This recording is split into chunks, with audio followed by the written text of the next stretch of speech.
Hi, hello, and welcome to Buvi's tutorials. Today we are going to discuss on 11th Standard English Unit 2 Prose, the Queen of Boxing, of course, about Mary Kom and her autobiography Unbreakable. அதுக்கு முன்னாடி இந்த இமேஜை பார்த்து வச்சுக்கோங்க. இந்த இமேஜில் இருக்கிற அந்த பர்சனாலிட்டி யாருன்னு யோசிச்சுட்டே இருங்க. வீடியோட ஏதோ ஒரு செகண்டில் அந்த பர்சனாலிட்டி யாருன்னு பார்க்கலாம். Let's have a quick review of the summary in English. After that, we'll see her autobiography Unbreakable in Tamil.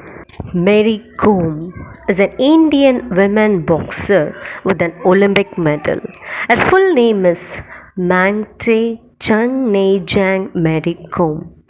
She was born on 1st March 1983.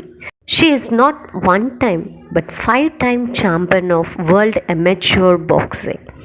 She owns the record of being the single and only woman to earn a medal in 6 world championships. She won a bronze medal in London Olympics 2012.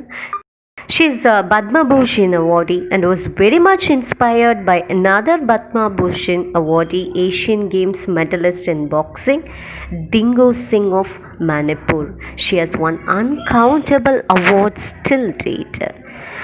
Mary Kom's biography is very interesting for all the ladies, especially for those who are interested in sports field.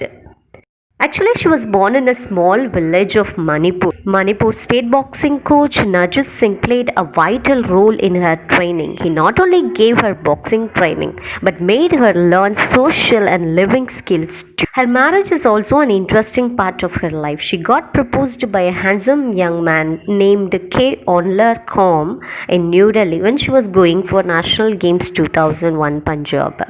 Finally, after 4 years, the lovebirds got married in 2005. They have 3 children, 2 twin sons. Mary took part again in international events after 8 years of break and won silver and gold medal in Asian Games and IBA respectively. One of the talented Bollywood directors decided to make a film on her. Unbreakable is the name of her autobiography when she released in Forum Mall, Bangalore on December 11, 2013.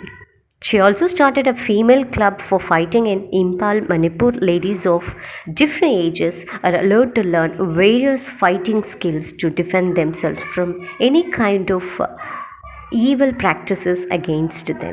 Mary Kom biography is no doubt an inspiring one.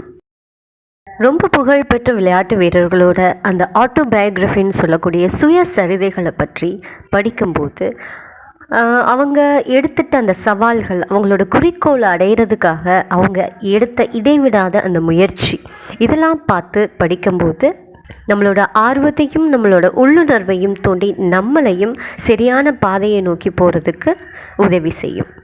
அப்படிப்பட்ட ஒரு அமேசிங்கான autobiography தான் மேரி கோம்ஸோட unbreakable.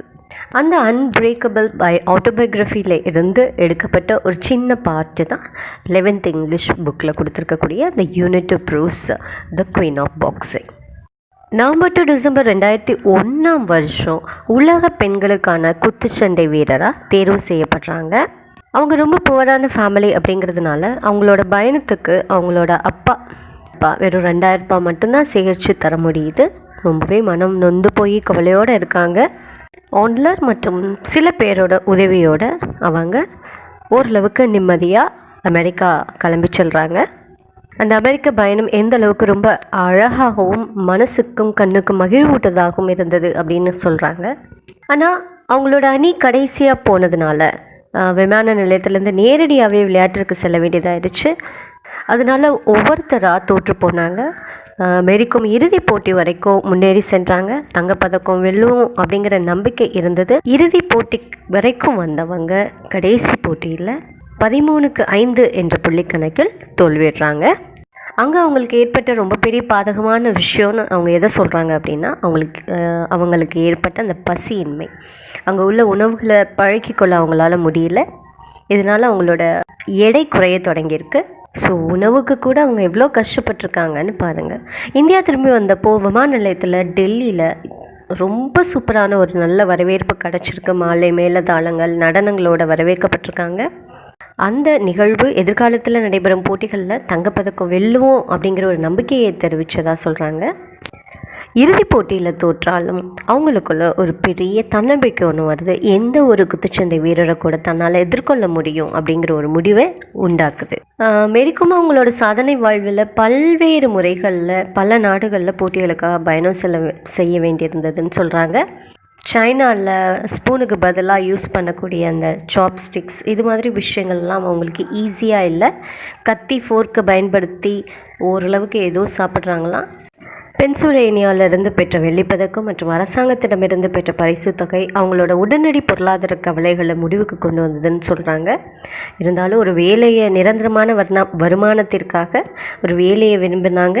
அப்போதைக்கு அவங்களுக்கு எந்த சேமிப்பும் இல்லைன்னு சொல்கிறாங்க. 2வது உலக சாம்பியன் தங்கப்பதக்கம் பெற்ற பிறகு மணிப்பூர் அரசாங்கம் அவங்களுக்கு உதவி காவல் ஆய்வாளர் பதவி வழங்கியது. 2005ஆம் ஆண்டு அதை ஏற்றுட்டாங்க.